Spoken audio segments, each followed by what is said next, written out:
আসসালামু আলাইকুম। Ninja edu হাবে আপনাকে স্বাগতম। বেসিক কম্পিউটার ক্লাসের আজকের এই পর্বে আমরা দেখব মাইক্রোসফট ওয়ার্ডের ফাইল মেনুর আন্ডারে সেভ এস নামক যেই সাব মেনু রয়েছে সেটির কাজ। তো প্রথমেই আমরা মাইক্রোসফট ওয়ার্ডের যে কোনো একটি ফাইল ওপেন করি। আমাদের কাছে আগে থেকেই বায়োডাটা নামে একটি ফাইল তৈরি করা আছে, এটিকে আমরা ওপেন করব। এটিকে ওপেন করার পর আমাদের অনেক সময় দেখা যায় এই ফাইলটা অক্ষত অবস্থায় রেখে এরকম সেম টু সেম আরেকটা ফাইল কপি করার প্রয়োজন পড়ে।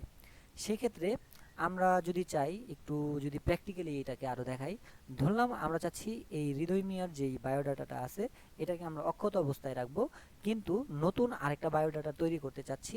সেখানে আমাদের হৃদয় মিয়ার জায়গায় অন্য একটা নাম পরিবর্তন হবে, ফাদার্স নেম পরিবর্তন হবে। আমরা যদি পরিবর্তন করি, ধরলাম এখানে আমি আমার নামটা দিয়ে দিই তাওহিদ শেখ। আমি আমার পিতার নামের জায়গায় একটু চেঞ্জ করি, ধরলাম এখানে আমার পিতার কোনো একটা নাম হবে, এখানে আমাদের মাতার কোনো একটা নাম হবে, কিন্তু এই ফাইলটা হৃদয় মিয়ার যে ফাইলটা ছিল সেটা অক্ষত অবস্থায় থাকবে। আর নতুনভাবে আমার এই ফাইলটা অন্য এক জায়গায় সেভ করতে চাচ্ছি।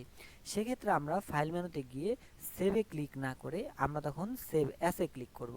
সেভ অ্যাসে ক্লিক করে আমরা এই যে নতুন যে ফাইলটা আমার নামে আমার সিভি তৈরি করছি সেটা এখন আমরা সেভ করব। তো একই রকমভাবে সেভের মতোই সেভেজও একটা ডায়লগ বক্স শো হবে। এটা আমরা কোথায় সেভ করতে চাই সেই পার্টটা আমাদের দেখিয়ে দিতে হবে। তো আমরা চাচ্ছি এটাও ডেস্কটপেই সেভ করতে। ডেস্কটপে আমরা কি নামে সেভ করব, যেহেতু বায়োডাটা নামে একটি আসেই, আমরা ডকুমেন্টটা এখানে আমি চেঞ্জ করে বায়োডাটার পরে আমি আমার নাম দিয়ে দেব, যে বায়োডাটা অফ তাওহিদ। তা আমি এটা দিয়ে আমরা এটা কি হিসেবে সেভ করতে যাচ্ছি, যেহেতু আমরা এটাও ডকুমেন্ট হিসেবে সেভ করতে চাচ্ছি, তাই ডকুমেন্ট দিয়ে আমরা সেভে ক্লিক করব।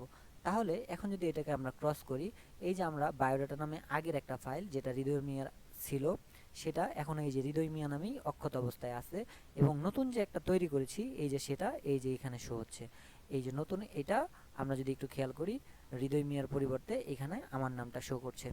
তো আশা করি সবাই সেভেজের কাজটা বুঝতে পেরেছেন, যে কোনো একটা ফাইলকে অক্ষত অবস্থায় রেখে ওই ফাইল থেকে কোনো পরিবর্তন, পরিমার্জন কিংবা যোজন বিয়োজন করার ক্ষেত্রে আমাদের সেভেজটা খুবই গুরুত্বপূর্ণ ভূমিকা পালন করে।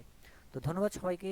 পরবর্তী ভিডিওতে আমরা দেখাবো ওপেন, ক্লোজ এবং ইনফরমেশন সহ আরও কয়েকটি সাবমেনুর কাজ।